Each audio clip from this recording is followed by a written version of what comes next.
Hello friends, welcome back to Asha's creativity. ಇಲ್ಲಿ ನಾನು 0.75 mm crochet ತಗೊಂಡಿದ್ದೀನಿ, ಹಾಗೆ 6 ಎಳೆ ದಾರ ತಗೊಂಡಿದ್ದೀನಿ. ಮೊದಲು ದಾರನ ಬಟ್ಟೆಗೆ ಲಾಕ್ ಮಾಡ್ತಾ ಇದ್ದೀನಿ. ಸಿಂಗಲ್ ಕ್ರೋಶೆ ಹಾಕಿ ದಾರನ ಬಟ್ಟೆಗೆ ಲಾಕ್ ಮಾಡ್ತಾ ಇದ್ದೀನಿ. ಲಾಕ್ ಮಾಡ್ಕೊಳ್ಳೋದಾದ್ಮೇಲೆ ಒಂದು ರೌಂಡ್ ಮನಿನ ನಾನು ಇಲ್ಲಿ ಹಾಕೋತಾ ಇದ್ದೀನಿ. ನೀವು ಯಾವ ಮನಿ ಬೇಕಿದ್ರೂ ಹಾಕೋಬಹುದು. ಮೊದಲು ದಾರದಲ್ಲಿ ಈ ಥರ ಮನಿ ಹಾಕೊಂಡು ಆಮೇಲೆ ಮನಿನ ಈ ಥರ ಲಾಕ್ ಮಾಡ್ತಾ ಇದ್ದೀನಿ. ಲಾಕ್ ಆದಮೇಲೆ ಟ್ರಿಪಲ್ ಕ್ರೋಶೆಯಿಂದ ಆ ಮನಿನ ಬಟ್ಟೆಗೆ ಲಾಕ್ ಮಾಡ್ತಾ ಇದ್ದೀನಿ. ನೀವು ಫ್ಲವರ್ ಬೀಡ್ ಬೇಕಿದ್ರೂ ಹಾಕೋಬೋದು, ಯಾವ ಥರ ಬೀಡ್ ಬೇಕಿದ್ರೂ ಹಾಕೋಬೋದು. ನೋಡಿ, ಈಗ ನಾನು ಇಲ್ಲಿ ಟ್ರಿಪಲ್ ಕ್ರೋಶೆ ಹಾಕ್ತಾ ಇದ್ದೀನಿ. ಅದು ಸ್ವಲ್ಪ ದೂರದಲ್ಲಿ ಹಾಕಬೇಕು. ಆ ಮನಿ ಎಷ್ಟು ಡಿಸ್ಟೆನ್ಸಿಗೆ ಬರುತ್ತೋ ಅದಕ್ಕಿಂತ ಒಂಚೂರು ದೂರದಲ್ಲಿ ಈ ಥರ ಟ್ರಿಪಲ್ ಕ್ರೋಶೆ ಹಾಕೋಬೇಕು. ಇದು ಒಂಥರ ಸ್ಲ್ಯಾಂಟಿಂಗ್ ಆರ್ಚೆ, ಸ್ವಲ್ಪ ಡಿಫ್ರೆಂಟ್ ಆಗಿದೆ, ನೀಟಾಗಿ ಕಾಣಿಸುತ್ತೆ, ಚೆನ್ನಾಗಿರುತ್ತೆ. ಇದಾದಮೇಲೆ ನಾನಿಲ್ಲಿ ಒಂದು ಚೈನ್ ಹಾಕ್ಕೊಂಡೆ. ಒಂದು ಚೈನ್ ಆದಮೇಲೆ ಆ ಟ್ರಿಪಲ್ ಕ್ರೋಶೆಗೆ ನಾನು ಒಂದ್ಸಲ ಲಾಕ್ ಮಾಡ್ತಾ ಇದ್ದೀನಿ.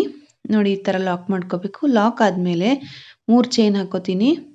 ಒಂದು ಚೈನ್ ಆಯ್ತು, ಈಗ 2ನೇ ಚೈನ್ ಹಾಕ್ತಾ ಇದ್ದೀನಿ. ಆಮೇಲೆ ಈಗ 3 ಚೈನ್ ಆಯಿತು. 3 ಚೈನ್ ಆದಮೇಲೆ ಆ ಟ್ರಿಪಲ್ ಕ್ರೋಶೆಗೇನೆ ಆ 3 ಚೈನನ್ನು ಲಾಕ್ ಮಾಡಬೇಕು. ಲಾಕ್ ಆದಮೇಲೆ ನಾನು ಇನ್ನೊಂದು ಸಲ ಲಾಕ್ ಮಾಡ್ತಾ ಇದ್ದೀನಿ. ಆ್ಯಕ್ಚುಲಿ 2 ಸಲ ಲಾಕ್ ಮಾಡಬೇಕು. ಆಮೇಲೆ 3 ಚೈನ್ ಹಾಕಿ ಲಾಕ್ ಮಾಡಬೇಕು.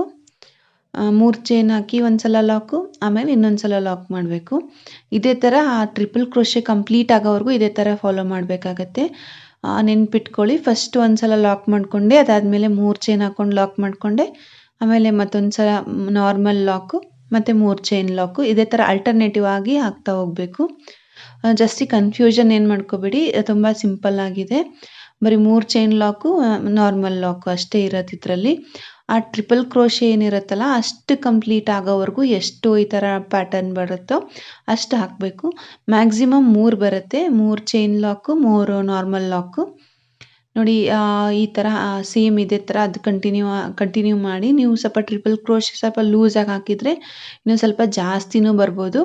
ಬಟ್ ನಾನು ಹಾಕಿರೋದಕ್ಕೆ 3 ಸಲ ಮಾತ್ರ ಬರುತ್ತೆ. ನೋಡಿ, ಎಲ್ಲೇ ಕಾಂಪ್ಲಿಕೇಶನ್ ಅಂತ ಅನಿಸಿದ್ರು ಅಲ್ಲಿಗೆ ಸ್ಟಾಪ್ ಮಾಡಿ ಮತ್ತೆ ಕಂಟಿನ್ಯೂ ಮಾಡಿ. ಸೊ ನಿಮ್ಗೆ ಅವಾಗ ಅರ್ಥ ಆಗುತ್ತೆ.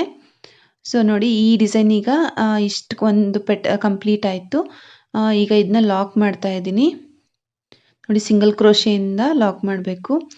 ಲಾಕ್ ಆದಮೇಲೆ ನಾನು ಮತ್ತೆ ಈಗ ಅದೇ ಥರ ರೌಂಡ್ ಬೀಡ್ನೇ ಹಾಕ್ಕೊಂಡು ಇದೇ ಥರ ಡಿಸೈನ್ ಕಂಟಿನ್ಯೂ ಮಾಡ್ತೀನಿ. ನೀವು ಬೇಡ ಅಂತಂದರೆ ಮಧ್ಯದಲ್ಲಿ ಚೈನ್ಸ್ ಹಾಕ್ಕೊಂಡು ಲಾಕ್ ಮಾಡಿಕೊಂಡ್ರೆ ಅಲ್ಲಿಗೆ ನೀವು ಕುಚ್ಚು ಹಾಕೋಬೋದು. ನಾನು ಹಾಕ್ತಾ ಇರೋ ಈ ಡಿಸೈನಲ್ಲಿ ಕುಚ್ಚು ಬರಲ್ಲ. ಇದೇ ಥರ ಪ್ಯಾಟರ್ನ್ ಕಂಟಿನ್ಯೂ ಆಗ್ತಾ ಹೋಗುತ್ತೆ. ಕೆಲವರಿಗೆ ಕುಚ್ಚು ಇಷ್ಟ ಆಗಿರಲ್ಲ, ಅಂಥವ್ರಿಗೆಲ್ಲ ಈ ಥರ ಹಾಕ್ಬೋದು. ಈ ಥರ ಬೀಡ್ ಹಾಕೊಂಡ್ಬಿಟ್ಟು ಬೀಡನ್ನ ಲಾಕ್ ಮಾಡಿಕೊಂಡೆ. ಈಗ ಮತ್ತೆ ಟ್ರಿಪಲ್ ಕ್ರೋಶೆಯಿಂದ ಬೀಡನ್ನ ಬಟ್ಟೆಗೆ ಲಾಕ್ ಮಾಡ್ತೀನಿ. ಸೇಮ್ ಮೊದಲಿಗೆ ಏನು ಹಾಕಿದ್ವಲ್ವ ಅದೇ ಥರ ಹಾಕ್ತಾ ಹೋಗಬೇಕು. ನೋಡಿ, ಡಿಸೈನು ಈ ಥರನೇ ಕಂಟಿನ್ಯೂ ಆಗ್ತಾ ಹೋಗುತ್ತೆ. ನಾನೀಗ ಮತ್ತೊಂದು ಸಲ ಅದೇ ಡಿಸೈನ್ನ ತೋರಿಸ್ತಾ ಇದ್ದೀನಿ. ನೋಡಿ, ಈಗ ಟ್ರಿಪಲ್ ಕ್ರೋಶೆ ಹಾಕ್ತಾ ಇದ್ದೀನಿ. ಟ್ರಿಪಲ್ ಕ್ರೋಶೆ ಆದಮೇಲೆ ಒಂದು ಚೈನ್ ಹಾಕೋತೀನಿ, ಲಾಕ್ ಮಾಡ್ತೀನಿ ಫಸ್ಟು. ಲಾಕ್ ಆದಮೇಲೆ 3 ಚೈನ್ ಮತ್ತೆ ಹಾಕಿ ಆ 3 ಚೈನ್ದು ಲಾಕು, ಮತ್ತು ಒಂದು ನಾರ್ಮಲ್ ಲಾಕು, ಒಂದು 3 ಚೈನ್ ಲಾಕು. ಇದೇ ಥರ ಕಂಟಿನ್ಯೂ ಆಗ್ತಾ ಹೋಗುತ್ತೆ. ನೋಡಿ, ಇದೇ ಥರ ಕಂಟಿನ್ಯೂ ಮಾಡ್ತಾ ಹೋದರೆ ನೆಕ್ಸ್ಟ್ ಡಿಸೈನ್ ಕೂಡ ಕಂಪ್ಲೀಟ್ ಆಗುತ್ತೆ. ಯಾರಿಗಾರ ಅರ್ಥ ಆಗಿಲ್ಲ ಅಂದರೆ ಅಂತ ಹೇಳಿ ನಾನು 2ನೇ ಸಲನೂ ತೋರಿಸ್ತಾ ಇದ್ದೀನಿ. ಸೊ ನಿಮಗೆ ಎಲ್ಲಾದರೂ ಏನಾದ್ರು ಡೌಟ್ ಬಂದರೆ ಅಲ್ಲೇ ಪಾಸ್ ಮಾಡಿ ಮತ್ತೆ ನೀವು ಪ್ರಾಕ್ಟೀಸ್ ಮಾಡ್ತಾ ಹೋಗಿ, ಆವಾಗ ನಿಮಗೆ ಈಸಿ ಆಗುತ್ತೆ. ನೋಡಿ, ತುಂಬ ಸಿಂಪಲ್ ಆಗಿದೆ, ಬಟ್ ತುಂಬ ಚೆನ್ನಾಗಿ ಕಾಣಿಸುತ್ತೆ. ತುಂಬ ನೀಟ್ ಫಿನಿಶಿಂಗ್ ಕೂಡ ಬರುತ್ತೆ.